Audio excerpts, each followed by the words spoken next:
I remember the first time I met Mark. It was at an art exhibition in Paris, of all places. I was 28, still feeling like I was discovering who I wanted to be. Mark was everything I thought I wanted: charming, confident, and so full of life. He swept me off my feet with his grand gestures, his stories of traveling, and his genuine admiration for my passions. It felt like a fairy tale. We married within a year of meeting. Looking back, I realize now how naive I was. At first, our life together was as magical as I had hoped. Mark's affection never seemed to wane. He was always surprising me with flowers or spontaneous dinners. I was working part-time at a bookstore, which I loved. It gave me time to read and explore my own interests while still contributing to our household. But as time went on, things started to change. Shortly after we got married, Mark's demeanor began to shift. The charming man I had fallen for was replaced by someone who was demanding and lazy. He began to treat me less like a partner and more like a caretaker. His freelance photography career, which had seemed so exciting at first, became unstable. He would jump from one project to another, never sticking with anything for long. And as his career faltered, so did his motivation. I was pressured into quitting my job at the bookstore. Mark insisted I stay home, saying it was the best for our family. I gave in, thinking that maybe he knew better. But as I stayed home, taking care of our son, Leo, and managing the household, it became clear that Mark wasn't contributing at all. He'd spend days on end lounging around, leaving me to juggle all the responsibilities. Our marriage began to crumble under the weight of his neglect and my growing resentment. Leo was 8 years old by then, full of energy and curiosity. I did my best to make his life as normal as possible, despite the tension at home. Mark barely interacted with him, leaving me to handle everything from school pickups to bedtime stories. It felt like I was living in a constant state of exhaustion, trying to keep our family together while feeling like I was losing myself. The turning point came in the form of a severe traffic accident. I was on my way to the grocery store when a car hit me. I remember the pain and confusion vividly. I was rushed to the hospital, and the injuries were serious. I spent weeks there, unable to move much, the whole time feeling abandoned. Mark's behavior during this time was shocking. He didn't visit me for weeks. When he finally did, it wasn't to comfort me. Instead, he criticized me for not being able to handle household chores and blamed me for everything that was going wrong. It was then that he demanded a divorce. His words stung, but deep down, I wasn't surprised. I had been thinking about ending our marriage for some time, but I was waiting for the right moment. I had already suspected that something was off in our marriage. I had discovered Mark's affair with a woman named Sophie. I found love letters hidden in his studio. They were filled with affection and promises, things I had once thought were meant for me. The pain of that discovery was immense, but it also gave me clarity. I hired a private investigator to gather evidence, and what he uncovered was even worse than I had imagined. The photos and recordings of Mark and Sophie together were proof of his betrayal. With all this evidence, I felt a mix of sadness and determination. When Mark finally pushed for the divorce, I agreed without hesitation. He was taken aback by my swift response, but I was ready. The financial dependency I had felt for years was about to change, and I was no longer willing to stay in a marriage that had become so toxic. Then came the unexpected call from my father, Robert. He and my mother were retiring from their luxury boutique chain in Paris, and they wanted to transfer their assets to me, $10 million. The news was overwhelming, but it also gave me a sense of liberation. For the first time, I felt truly free to make decisions for myself without being financially tethered to Mark. Soon after, another accident, this time a car hitting me, left me bedridden for months. My time in the hospital was a blur of pain and recovery, and Mark's indifference only made things worse. When he visited, his focus was solely on finalizing the divorce. I handed him the papers, and he signed them without a second thought.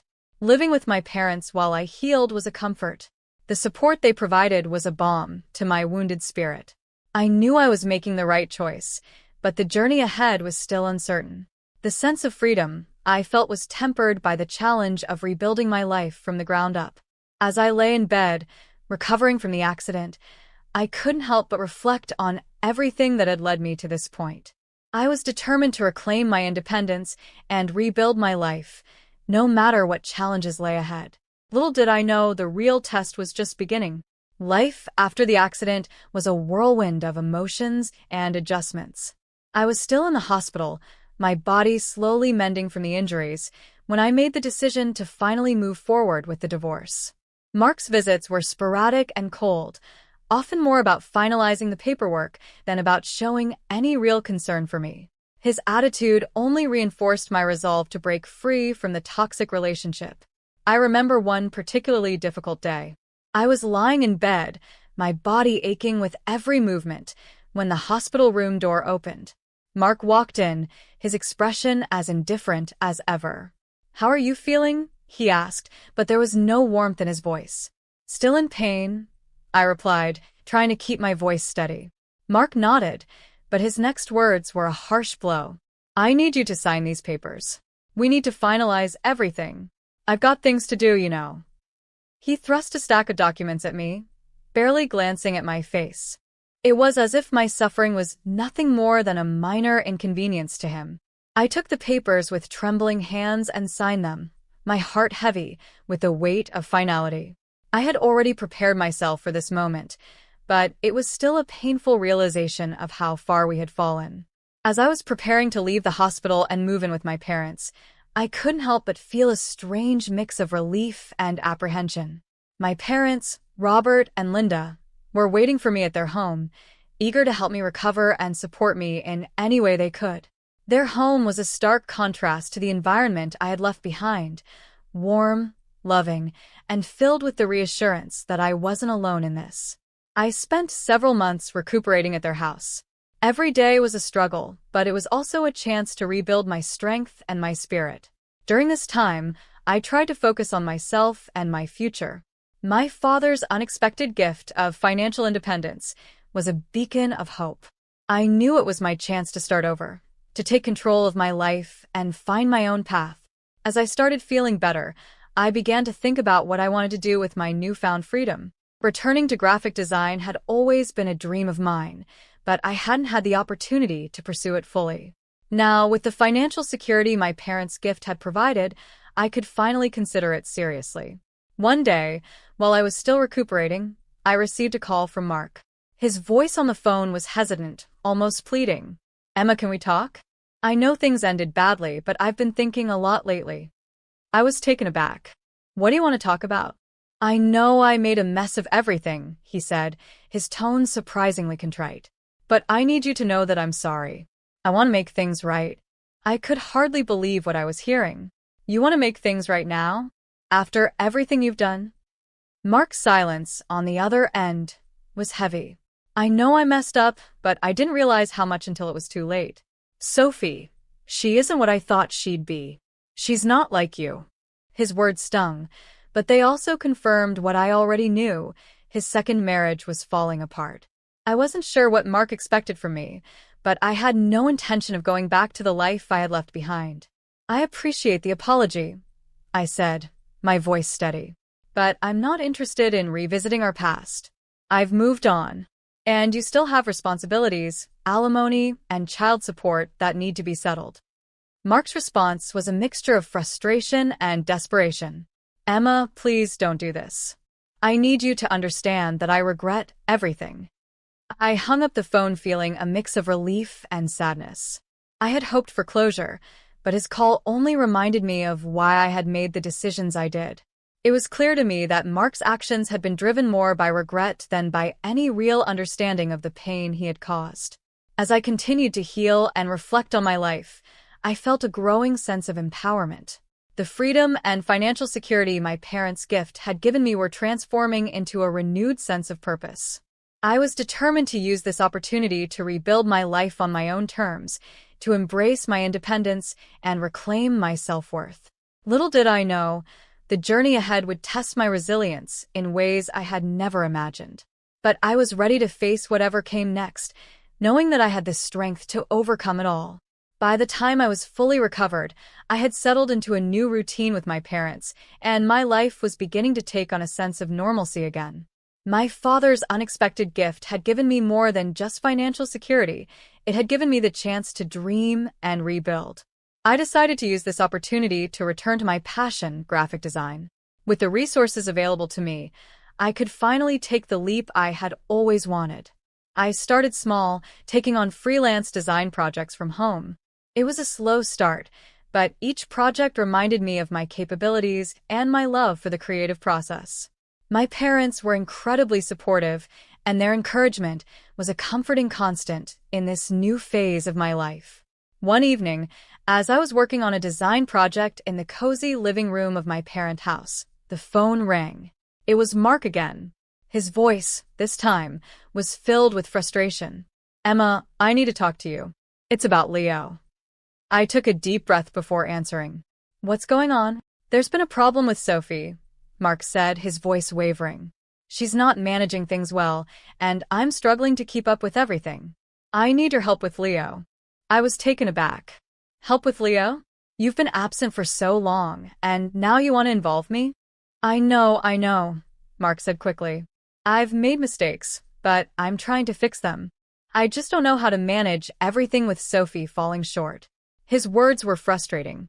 "Mark, I've moved on from this life.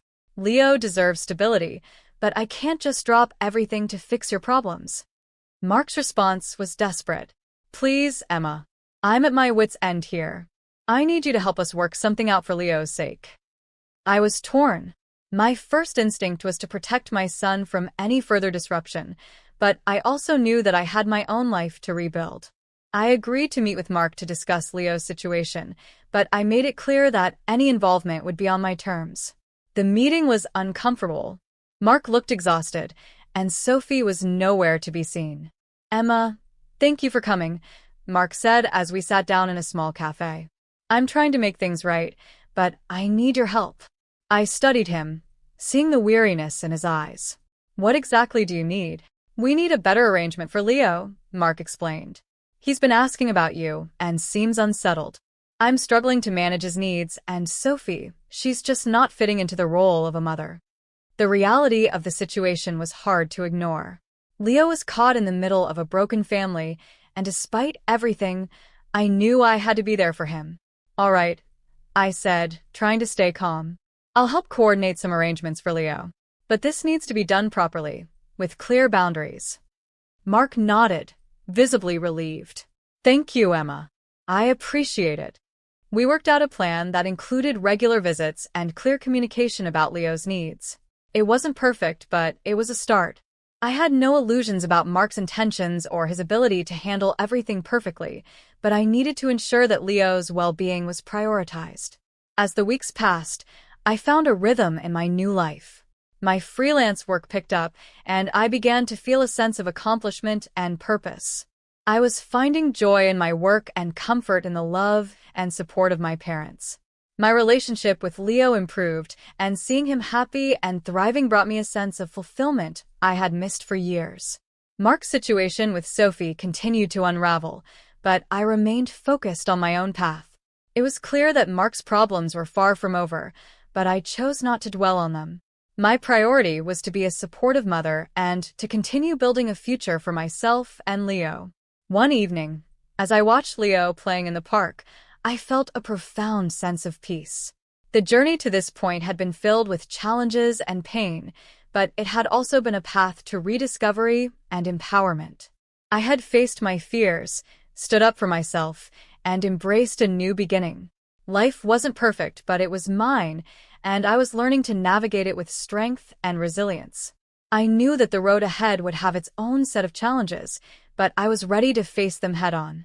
My story was far from over, and I was determined to make the most of every opportunity that came my way. The months following the divorce and the new arrangement with Leo were a whirlwind of adjustment and growth. I had settled into a new rhythm, finding solace in my work and the simple pleasures of life.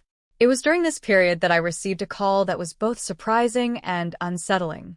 Mark, who had been relatively quiet after the divorce, reached out again. "Emma, can we talk?" he asked, his voice strained. I agreed to meet him, curious about what he wanted this time. We met at a quiet cafe in Paris, a place where we had once shared happier moments. Mark looked older and more worn out than I remembered. Emma, he began, his voice trembling slightly. I'm in trouble. Sophie and I, things didn't work out. She's left, and now I'm facing financial difficulties. I've realized how much I messed up, and I need your help. I listened, feeling a mix of emotions. Mark, what are you asking of me? I'm asking for a chance, he said. I know I was wrong. I've been trying to reach out to you because I've realized what I lost. I need to make things right, and I'm not sure how to do it alone. I took a deep breath. Mark, I've worked hard to rebuild my life. I've found stability and purpose, and I can't let your problems derail that. But I do want to make sure Leo is okay. What exactly do you need? I need help with the financial obligations, Mark admitted. I can't keep up with the child support and alimony payments. I'm struggling, and I don't know how to manage it all. The request was difficult to hear. I had always known that Mark's decisions would have consequences, but hearing him admit his struggles was a stark reminder of the reality he was facing. Mark, I said, I've been doing everything I can to provide for Leo. I can't take on more than I already have. You need to find a way to manage your responsibilities. Mark's face fell, and he looked defeated. I understand. I wanted you to know how sorry I am. I've made so many mistakes, and I see now how much I hurt you and Leo. His apology was too little, too late. Mark, I appreciate your honesty, but actions speak louder than words. You need to take responsibility for your actions and face the consequences. As we parted ways, I felt a sense of closure.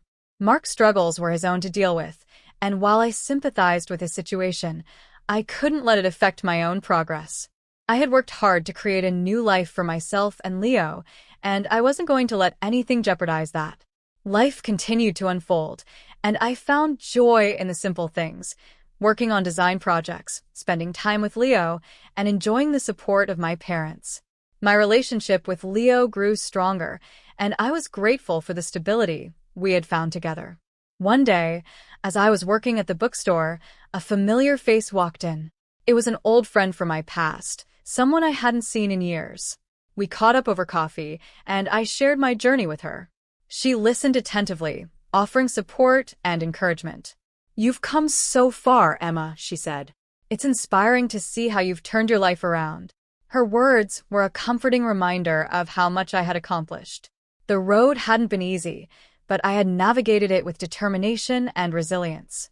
I had faced my fears, rebuilt my life, and found strength in my own abilities. As I looked back on my journey, I saw it as a testament to the power of self-worth and perseverance.